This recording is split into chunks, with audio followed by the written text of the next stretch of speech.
परमात्मा ने जो भक्ति करनी है तो भगत की तरह रहना पड़ेगा, बुराइयों से भी बचना होगा और एक बहुत ही साधु भाव में रहना पड़ेगा, किसी की आत्मा नहीं दुखावे। ठीक है, आपको धीरे धीरे सेट होने में टाइम लगेगा। जैसा भी जिसका व्यवसाय है अब वर्तमान में, उसमें एक साधुता लाओ। जैसे कोई मजदूर है, सेवा कर रहा है किसी के और भगत हो गया, तो वो तन मन धन से सेवा करे उस मालिक के उसमें, क्योंकि वहाँ से उसे रोटी मिल रही है।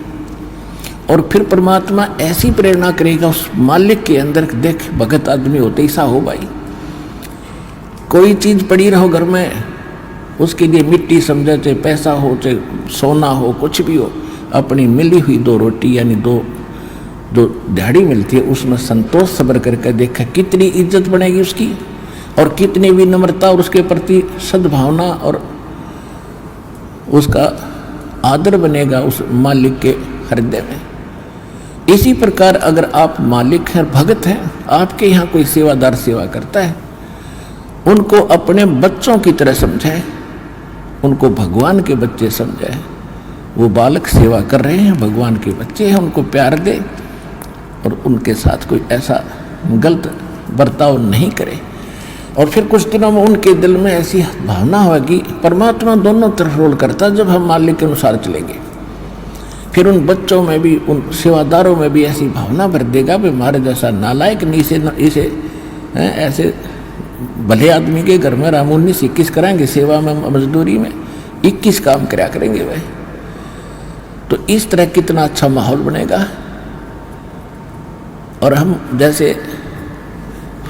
जैसे मालिक तो समझता है कि न रुपये पैसे दो 100 रुपये और काम खींचूँ 1000 का, और मजदूर क्या समझते हैं, रुपये लेवा 500 और काम करा 100 रुपया का।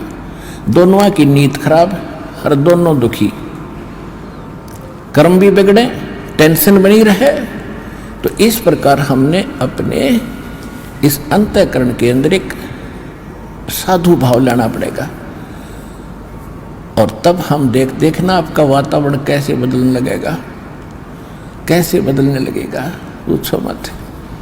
तो तब हम यहाँ भी सुखी होंगे, आपको चिंता नहीं रहेगी कि वहाँ सेवादार सेवा कर रहे हैं, वो अपने तन मन धन से सेवा करेंगे भगवान से डर के, वो भगवान से डरने वाले हो जाएंगे, फिर बातें खत्म हो जाएगी। अब तो आग लगी पड़ी है, रिश्वत ले ले, यूँ ले लूँ, फलान करूँ, जब करूँगा तेरा काम धर दे 500 रुपये, और उधर से 500 ले लिए, डॉक्टर के जाकर 1000 लग गए, वो 500 भी गए, 500 अपनी तनख्वाह में तो गए। अरे वो पाप कर्म जो कह दो धरे के धराए रहेंगे, फिर गधा बनकर पूरे करेगा जिससे रिश्वत ली है। तो इसी विघ्न में पैर दो मत, ये भगवान बताना चाहते हैं।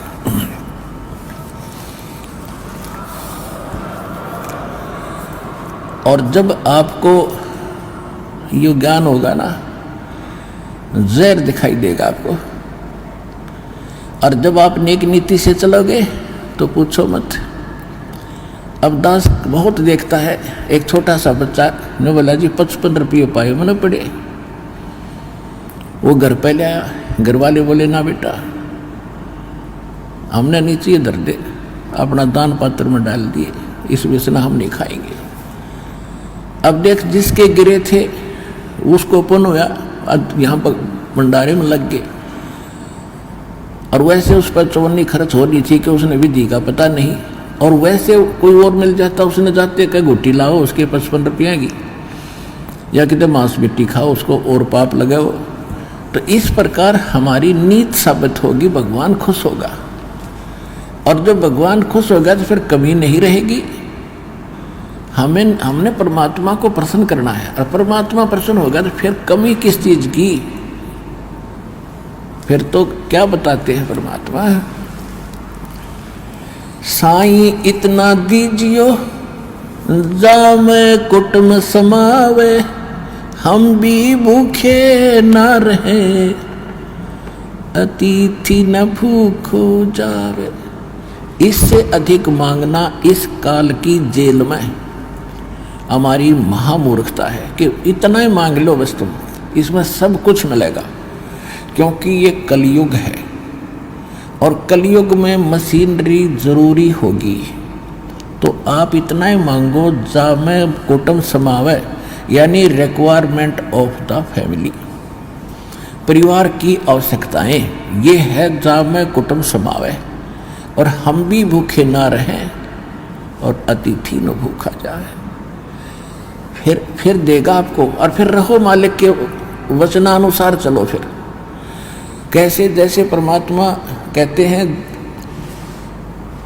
चिड़ी चोंच भर ले गई नदी न घट्यो नीर, दान दिए धन घटे नहीं, यूं कह रहे साहिब कबीर।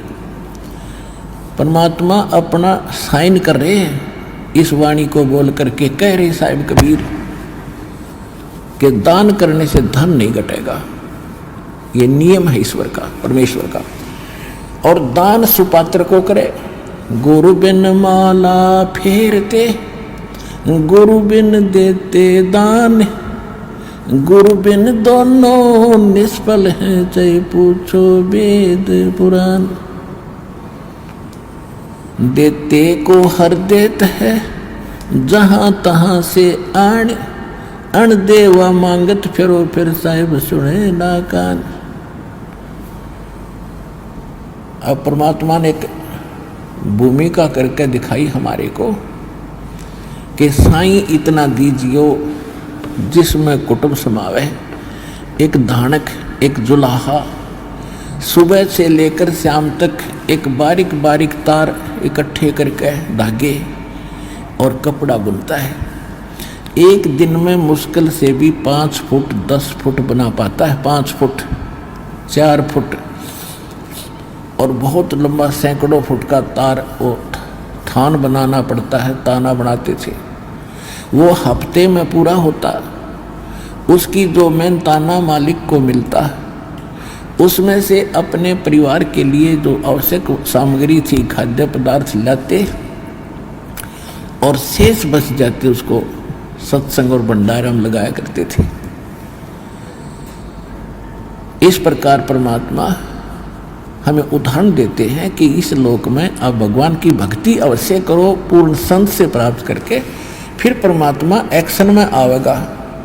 और वैसे आप ये फार्मूले अपनाओगे तब सफल नहीं हो पाओगे, क्योंकि फिर आपके साथ काल रहेगा, ये मन है, और केवल वर्क डन मिलेगा आपको। यहाँ वर्क से भी अलग मिलेगा आपको, किस्मत से भी न्यारा देगा परमात्मा, क्योंकि हम परमात्मा से कुछ और मांग ही नहीं रहे, इतना ही मांगते कि हमारी भक्ति बनी रहे और हमें कोई आवश्यक वस्तु का अभाव ना हो, बस इतना सा।